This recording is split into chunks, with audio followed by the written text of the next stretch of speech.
నమస్తే, welcome to NCN news. నేను సంధ్య. బులెటిన్లో ముందుగా హెడ్లైన్స్ చూద్దాం. నైటింగల్ బాటలో పేదలకు సేవ చేయండి, ఎమ్మెల్యే బొలిశెట్టి శ్రీనివాస్.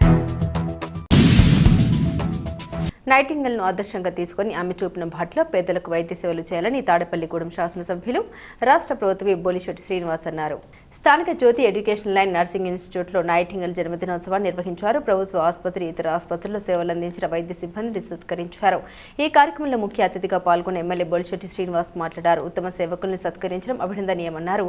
అనంతరం వాణి పబ్లిక్ స్కూల్లో క్రీడోత్సవాల్లో పాల్గొన్నారు. ఈ కార్యక్రమంలో Jyothi institute director Dattu Venkateswara Rao, Vani public school principal Krishna, Vardhanapalli Kasi, Paluru Venkateswara, Duvva Srinu, Pasulakonda, Pasumarthi Ramalakshman, Akasapu Swamy కూటమి నాయకులు పాల్గొన్నారు.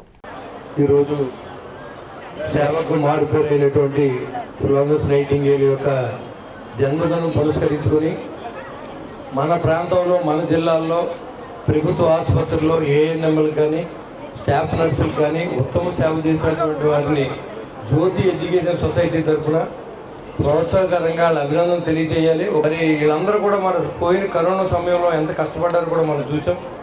మరి ఈరోజు ఈ కార్యక్రమం చేపట్టినందుకు మిత్రులు వెంకటేశ్వరరావు గారిని నేను అభినందన తెలియజేస్తూ ఉన్నాను. ఎందుకంటే ఇటు ప్రభుత్వం అయినా లేదా ఒక జ్యోతి ఎడ్యుకేషన్ సొసైటీ అయినా ఎవరో ఒకరు గుర్తించారంటే మరింత ఉత్సాహంగా పనిచేసే విధంగా ఉంటుంది.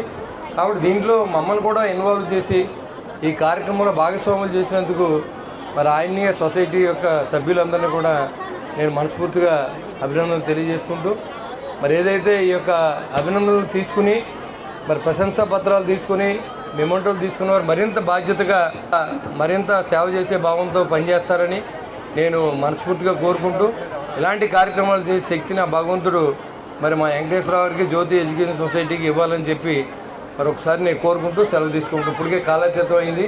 మీరు పాపం చాలా ఆలస్యమైంది. నా ప్రోగ్రామ్ ఇంకో ప్రోగ్రామ్ ఉంది కాబట్టి సెలవు ఇప్పించవలసిందిగా వెంకటేశ్వరరావు గారిని నేను కోరుతూ ఉన్నాను. Thank you.